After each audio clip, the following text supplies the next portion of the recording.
Why do racers from around the world shop at AMA.com Performance Sports and Hobbies? Because winners and world champions shop with the best. We have the hottest new racing kits on the market and the parts and accessories you need to make it to the A-Main. Your competitors already shop with us, shouldn't you? Find out why we're the world's #1 source for the gear you need to make it to the podium. Join the race. Log on to AMAin.com today. AMAin.com.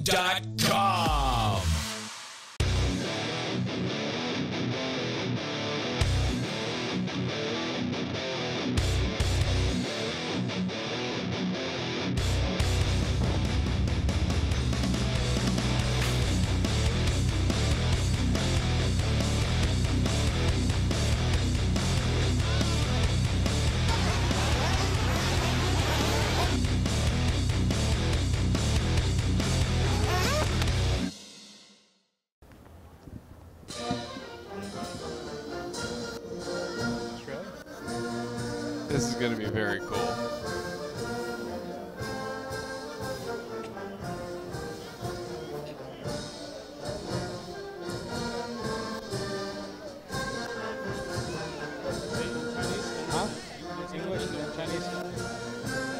Our first country in the parade is from Australia.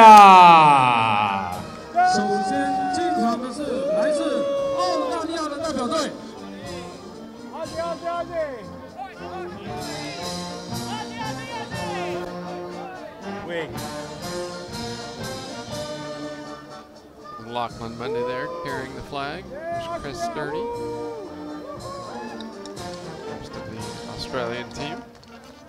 Conway Bride.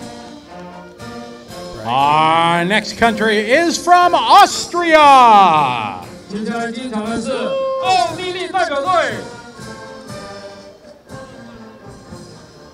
Austrian team here, that's Upo Onagal, Sven Rudig, and Renee Levetza. Finally.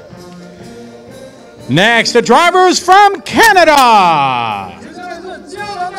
Ty Tessman there, and Jerome Trenier.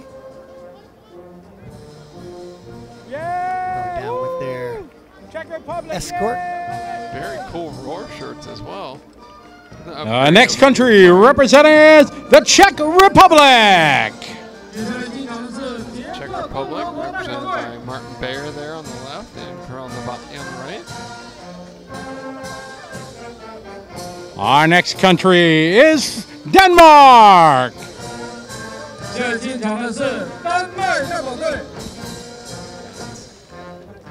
Would be Hovgaard, would it not be? Frederick Hovgaard from Denmark. Our next drivers are from France.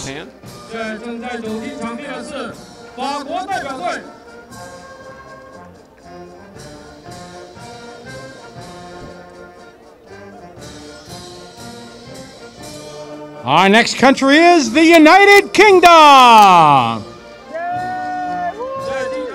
That's Renaud Savoya, Kumet Boda, and Mathieu Jean-Fordon as we check out the British team. Oh, slow down, Germany. Slow down, guys. Slow down. Whoa. Martin there in the back. The next country is Germany. Jorn Neumann there representing Germany. Go ahead. Up next is Hong Kong.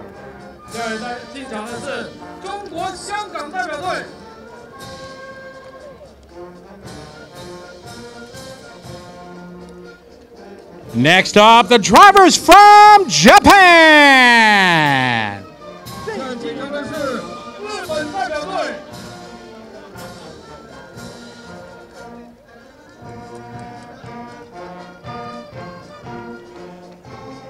Next, our drivers from Korea.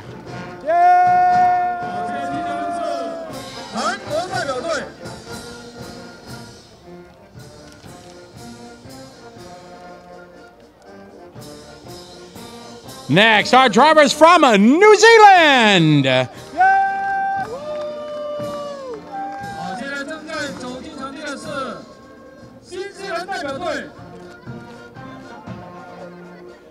Next, the drivers from Norway.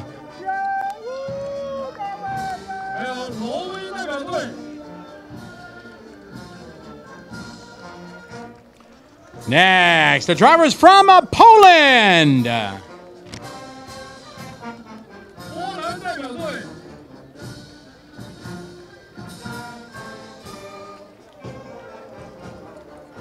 Next up, our driver and reigning four-wheel drive world champion from Portugal.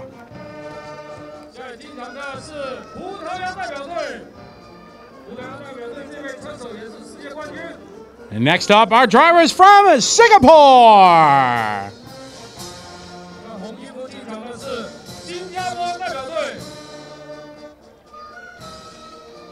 Next up, our driver from Sweden.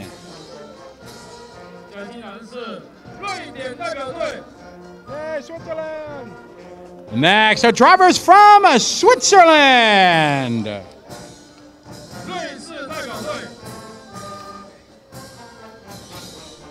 Next, our drivers from China, Taipei.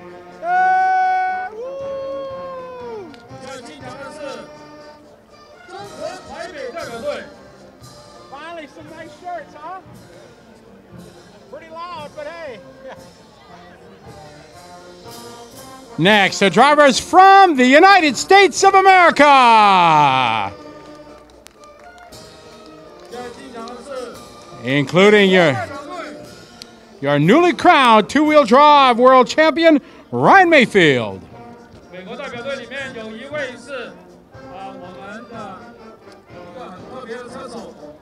Next country is Slovakia.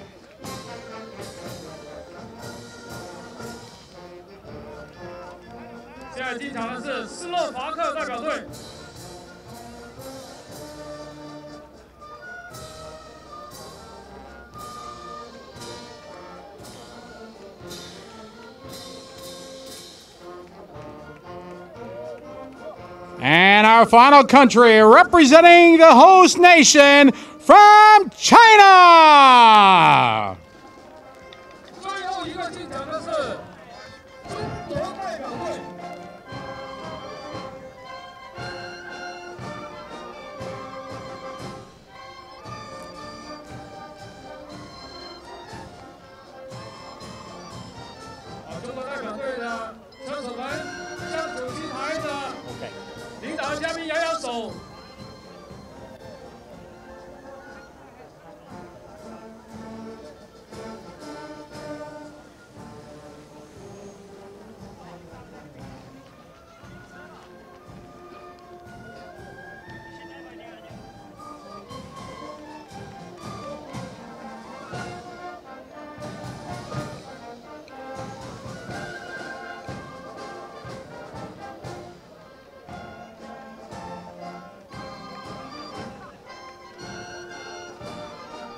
Yeah, you'd be missing a digit, man. Turn around. Ah, okay.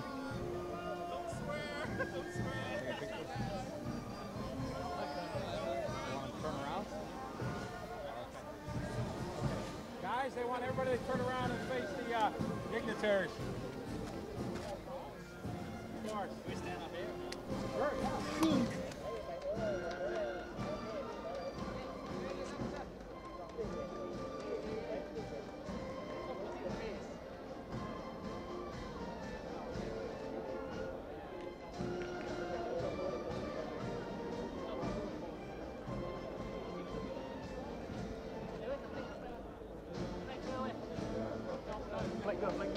So a very unique moment in the RC racing world here.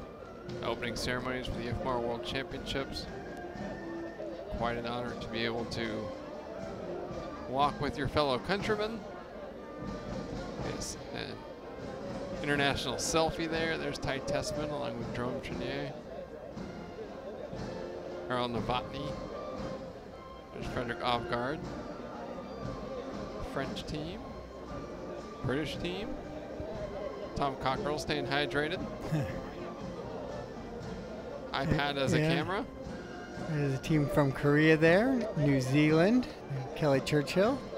Still one of the only women I saw making the walk there. As far as... There's Bruno from Portugal. I don't know what happened to that introduction. You see him in there? No, it went through. Okay. Only driver from Portugal. Couple one driver represented countries here in this one.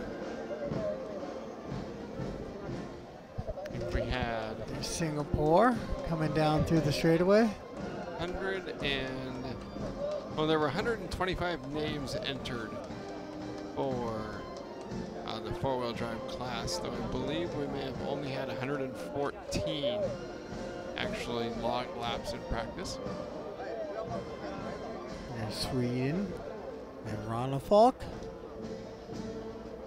And of course, China, the host country with the largest team here, as leftover spots were given to the host country to simply fill the program, as is customary for the Worlds. Photos happening here on pit lane. See in the back there, Angelo from Hobby Wing, and Joe Pillars there from Team Yokohama. Each nation's team will pose for a photo here on the front straightaway.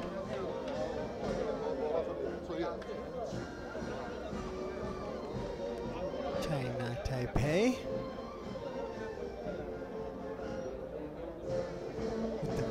A little bit of those blue over vests there. Yeah. I've always enjoyed seeing what each nation's team does for the uniform for the opening ceremonies. It's cool to see everybody dressed similarly. And, despite what manufacturers you race for at the World Championships, you'll see people from different manufacturers' teams cheering for their fellow countrymen. Absolutely, yeah. And Australia's been wearing their shirts all day today, representing. Like Tanner Denny ready to take his off already. It is warm out there for sure. There's Team Australia. A good-sized team for Australia. Yeah. This is, I guess, the Far East block, so it is their representation here in their home block. Looks like Martin Bayer and Karl Novotny, the Czech team. Looks like they've got like soccer jerseys. Yeah. Maybe a little more breathable, possibly, than right. than some of the other shirts out there today.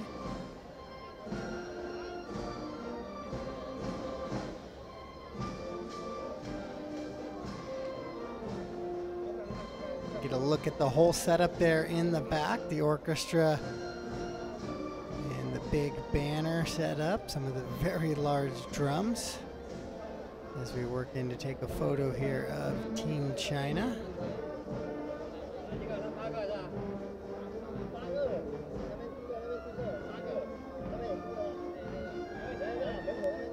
Max out there in the orange shoes. One of the event organizers.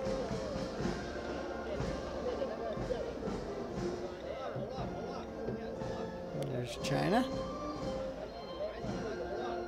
Boy, young drivers in there as well.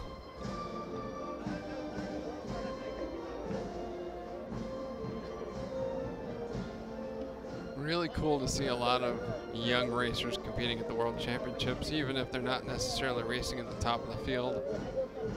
Giving them that opportunity early and seeing what they can do on an international stage. And what do we have here? Here comes the drum team, it looks like.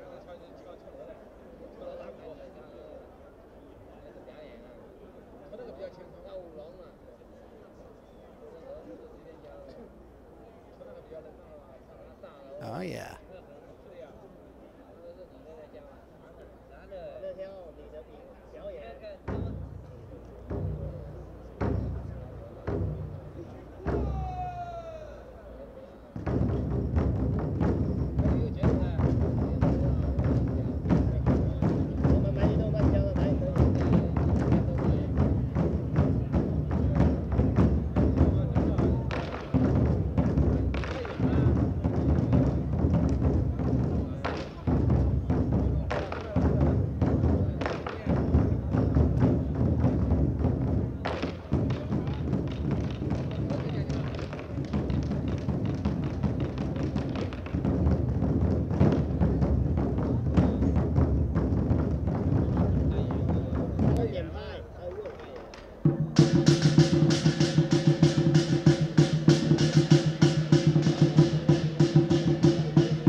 Why do racers from around the world shop at AMA.com Performance Sports and Hobbies? Because winners and world champions shop with the best. We have the hottest new racing kits on the market and the parts and accessories you need to make it to the A-Main. Your competitors already shop with us, shouldn't you? Find out why we're the world's #1 source for the gear you need to make it to the podium. Join the race. Log on to AMA.com today. AMA.com.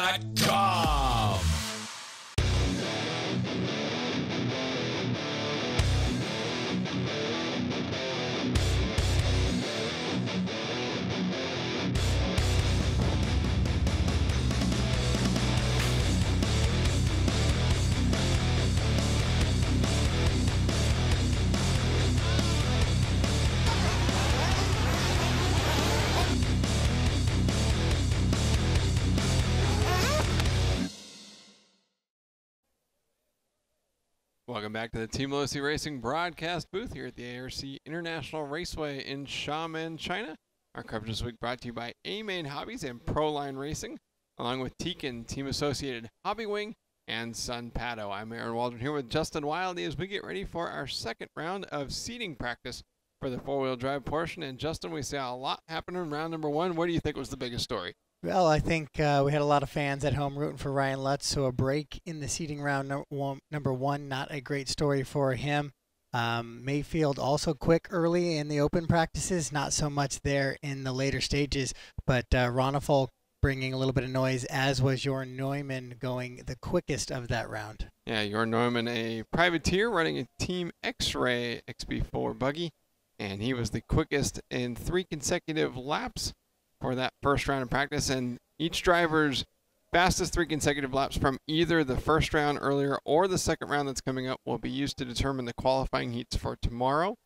And so these runs still don't really mean anything, but the racers always do like to be on the track at the same time as their competitors, so they know that it's not a matter of track conditions that will determine where they sit for qualifying. Yeah, you also don't want to be where there's a large gap in kind of the talent gap there, where you could be going on a 25-second lap and your competitors are only going 31, 32-second laps. That difference in speed can play havoc when you come in through tight sections.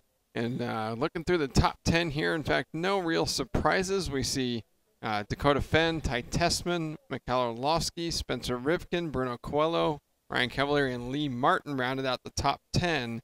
And as Justin mentioned, some of the racers that we thought might be up front had some issues there. The B heat right now looks like McBride, Onigal, Novotny, which might be the biggest surprise we see up front. Yeah, I think they're looking forward to round number 2 of controlled practice here to kind of get that overnight in the clubhouse leader, just to see where we set up for the qualifiers tomorrow. Yeah, the rest of the B heat looks like Tebow, Bayer, Segura, Evans, Crompton, another big surprise, 18th, Josh Payne, 19th, and Kota Akimoto, 20th. So, as Justin said, the seat times still don't mean a whole lot. You want to be in sort of the later heats just so that you're with a faster group, but really I think the biggest factor that plays there is knowing when you put the car on the blocks tonight, go get some dinner, go get some sleep, you know that you're at least on the pace. Absolutely. We saw how some of that winning practice times or these last controlled practices really built some confidence of drivers. I believe even Mayfield in the two-wheel drive portion was one of those drivers that have built the confidence, leading to some good things once we get into the full 5-minute scoring. And if you have a driver like Ryan Lutz, who after that first seating round of practice, he breaks down. Absolutely. Maybe goes into the second round, doesn't have a great run, then you go home wondering, or go back to the hotel wondering, is it something that I need to do in my car? Was I just in a bad heat? Am I doing something differently? Maybe you log on to Live RC, watch some of those replays, see if you can catch what different drivers are doing, where they're picking up speed. So while these practice rounds don't mean anything for the results of the race, they still mean something to the driver's heads. Yeah, absolutely. The psyche could be just as key as the car. Anybody going in with a broken mental state going into tomorrow could sabotage themselves just a little bit. And Ryan really not getting to feel the car out much there in that last practice time. So even if we don't seed really high for Lutz, he'll want to get a feel there to see what he may need to make a change before going into qualifying. Of course, the biggest story going into this four-wheel drive portion is X-Ray's Bruno Coelho, the European champion, Euro Off-Road Series champion, trying to be the first back-to-back four-wheel drive world champion since Ryan Cavalieri, I believe, did so in 2003 and 2005. And we saw Spencer Rivkin was not able to repeat as two-wheel drive champion. In fact, didn't make the main. Spencer 7th in seeding after round number 1. Can he sort of avenge that loss in two-wheel drive, get into the final here, and race for a championship in another class? Right. Bruno seems possibly a little bit off pace from where we thought he might be. We haven't seen, him at least link a couple laps together to work up the leaderboard. Still has the pace, just needs to put a few of them together. We saw that in two-wheel as well, but we expect a little more out of the reigning four-wheel champ, and a little bit more within his wheelhouse, so to say, here in the wheeler class that we expect Bruno to climb up. And Spencer, a great run there. Looked like he set a really low time, but then the last couple of heats there just really laid it on, and that Yorn time just absolutely almost 2 seconds quicker over 3 laps than the rest of the field, just lights out. Yeah, Jorn Neumann kind of doing what Coelho did in two-wheel drive as Bruno came into two-wheel drive practice and was able to just put down the silliest fast laps of anybody. Thought he might be a serious contender there for the two-wheel drive class, and once we got into qualifying, he put together a couple runs and was able to make the final, but he didn't challenge there. Is Jorn Neumann going to be the same sort of flash in the pan here in four-wheel drive, or is he going to race toward his first world championship? Is Bruno going to be able to find some of that speed that we saw out of him in two-wheel drive in order to be a serious favorite going into the four-wheel drive finals? A whole lot of stuff that we can't answer yet until we get into racing. And how is the track going to change? Yeah. That is a big key. We had rain in the middle of the two-wheel drive program. I don't think we're going to have that just yet heading into qualifying. So how will the track change? It's been hot today, so the grip should be up a little bit, but how do those extreme soft tires handle on the four-wheel drive vehicles? And will the track start to break up? As we saw during that two-wheel drive portion, there were parts of the jumps, some of the acceleration and braking areas that got a little bit rougher than they were at the start. I'm sure a lot of that was sped up because of the weather that the track had to endure, but the four-wheel drive cars do put more stress on the track. Absolutely. Just harder acceleration, harder braking. The track's going the opposite direction, so it might stress the track in different areas than the two-wheel drive cars did. We don't know. We haven't seen a big event like this here, so it's anybody's guess. Anybody's game, anybody's guess at this point in time. So look forward to putting more timed rounds on the track right now. And including this next one, controlled practice round number 2, coming to you live from the ARC International Raceway in China. Again, I'm Aaron Waldron here with Justin Wildy in our Team Losi Racing broadcast booth. And our coverage this week brought to you by A-Main Hobbies and Proline Racing, along with Tekin Team Associated, Hobby Wing, and Sun Pato. And we're going to head back down trackside as we get ready for another round of controlled practice.